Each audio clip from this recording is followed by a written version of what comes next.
Hey there, everybody. I thought it might be a little fun to take an online survey and just kind of walk through and talk as how I was thinking about the survey as a marketing researcher while doing it. So this survey comes from Yellowstone. XTerra is the company that is a private partner that is able to handle lodging and concessions and other services in some of the national parks. I believe I may have actually even taken this survey at the earlier stage of the COVID-19 pandemic, and I'm guessing they're just following up to see if there's any change, so maybe a time and point, but we'll see. I do notice here their introduction, they say the survey ends on May 18th, so maybe they are literally relaunching the survey without checking or editing anything because it is currently almost Halloween. So let's see what happens.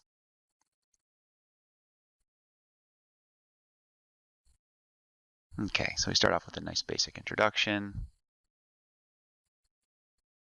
Clearly it's about travel. Starting off with demographics, always kind of a curious choice.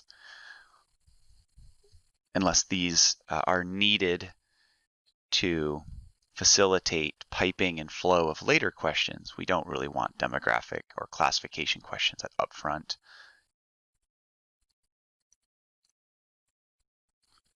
Which of the following national parks have you visited before? Death Valley, Yellowstone. Notice that it's just a selected list because I believe these are the ones that are only have contracts through XTerra, but there might be others, but I think that's the main gist. For other, sorry, I don't feel like typing in a lengthy list. Like many survey respondents, I do not feel like engaging heavily in open-ended text boxes. Likelihood that I'll travel for vacation in 2020. A little strange question considering it's an October 28th here. So I'm really reflecting on, I guess, technically what's going on in the next 2 months. I suppose I'm likely to do so. Most likely that you'll travel for vacation in 2021, probably very likely at some point.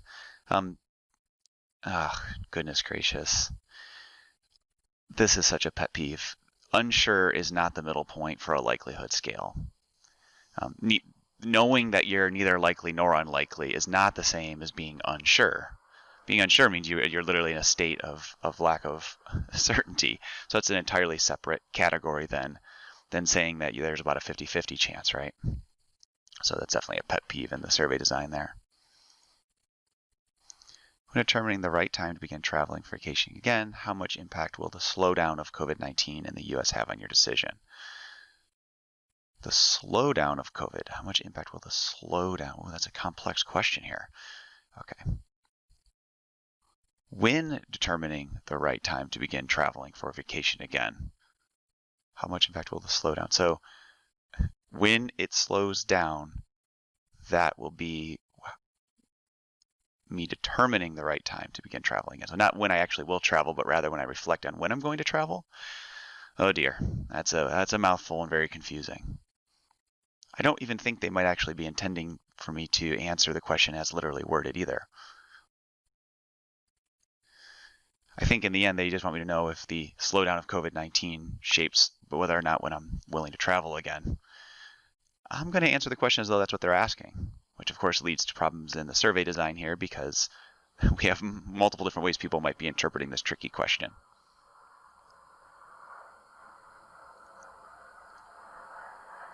No impact, little impact, indifferent. Again, indifferent is not a middle point to a magnitude of perceived impact scale. Goodness gracious, that's such an unbelievable pet peeve of mine that these middle points need to be properly balanced. When determining the right time to begin traveling for vacation again, how much impact will the slowdown of COVID-19 worldwide have on your decision? Okay, so this is contrasting US to worldwide. I see. I guess I'll say some impact. When determining the right time to begin traveling for vacation again, how much impact will the easing of domestic travel restrictions have on my decision? Well, presumably a significant impact. Again, I'm a little suspicious that these questions are probably not updated since the earlier iteration of this survey at the earlier stage of the COVID-19 pandemic, mostly because they're very general and vague, and we're pretty late in the game here, at least domestically in the US, where policy related to travel restriction stuff are pretty clear, and in many cases, regardless of someone's personal opinion about it, they have been mostly lifted. So it's kind of hard to know exactly how to answer this, given that we don't really live in a highly restricted environment, or unless there's some sort of specific aspects of the restrictions that need to be articulated here. When determining the right time to begin traveling for vacation, how much significant impact. Presumably, if I want to go someplace and you literally cannot go there, I would presume that would constitute a significant impact. When determining the right time to begin traveling for vacation, again, how much impact will the CDC reducing risk advisory level have on your decision? Okay.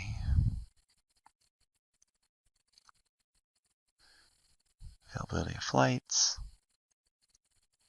I guess some impact. Concerns for your security have on our decision. I'm interpreting that word security to not mean safety, something different.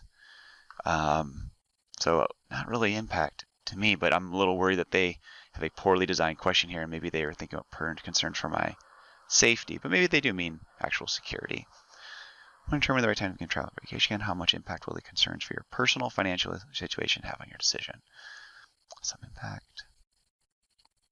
How much impact will great travel deals have on my decision? Some impact.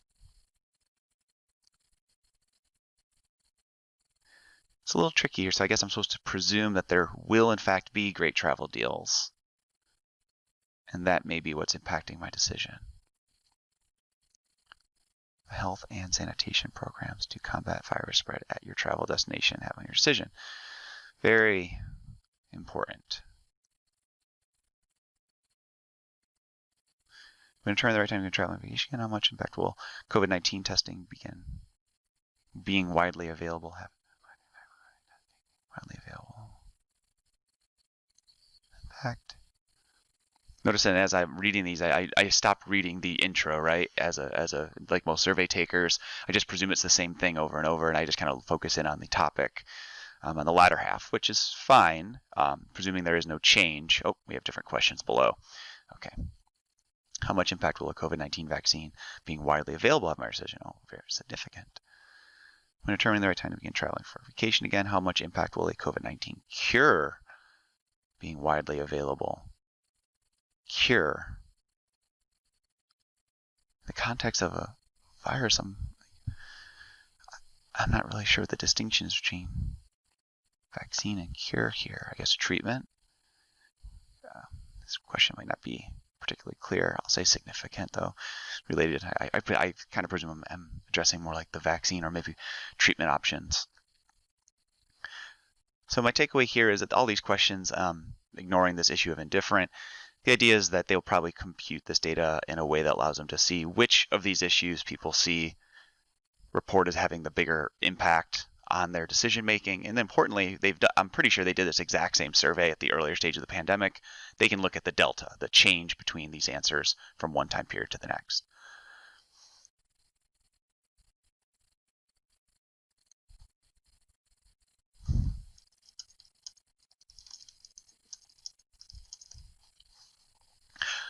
Once you are comfortable traveling for vacation again, on a scale of 1 to 5, rate how likely you are to use the following transportation types or travel amenities. So very unlikely to very likely.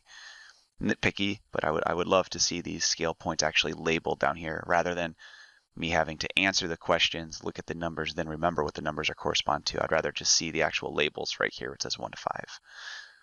Okay, once I am comfortable traveling for vacation again, what types of transportation types will I use? Well, air travel, yes. Train travel? No. Rental car? Yes. Take a road trip in my own car? Yep. Stay at a hotel? Eat in a sit-down restaurant? Yes. Go on a group or guided tour? That's not so much my jam, but I'm not against it. Once you're comfortable traveling for the... Interesting. It's interesting that eating in a sit-down restaurant... Oh, I see. Well, I might be comfortable for traveling for vacation, but I might not be necessarily willing to eat in a sit-down restaurant. I see. So they're imagining the part where I'm just willing to go to vacation, but not so necessarily willing to engage in all the behaviors. I understand. Okay, it took me a little while to process that. A little more complex of a question than I realized.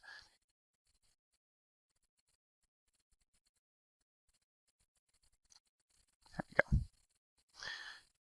It's interesting though, the phrasing here kind of requires, I think, us to imagine the exact moment that we're willing to go on vacation again, but there might still be other concerns I have. I think I'm interpreting what they want me to do correct, but I'm a little worried that when you say this phrase, you're not capturing where everyone might be thinking about this. They might be thinking, sort of months out. They've been comfortable traveling for vacation again, but they're not going to do it in months.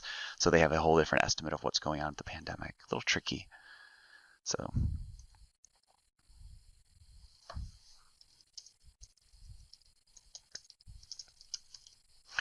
So that completes our survey here. I think the biggest takeaway that I had is those little middle anchor points are just so frustrating. They need to be right. And more importantly, these are very complex questions asking people to respond to hypotheticals. And that's always challenging in surveys, right? You can't be 100% sure that every single person's understanding your hypothetical the same way. And if they're not understanding the same way, that of course means they're answering, they're not giving different opinions, but rather they're answering entirely different questions, which undermines the quality of our data. Now, a couple things here. This really is a time 1, time 2. This is the time 2 version of the study, I'm pretty sure. And the fact that they can track, issues in the questions aside, they can at least, if they've consistently asked the question, even if it's flawed, over time, the ability to compare those changes is pretty valuable. You can glean some insights at that.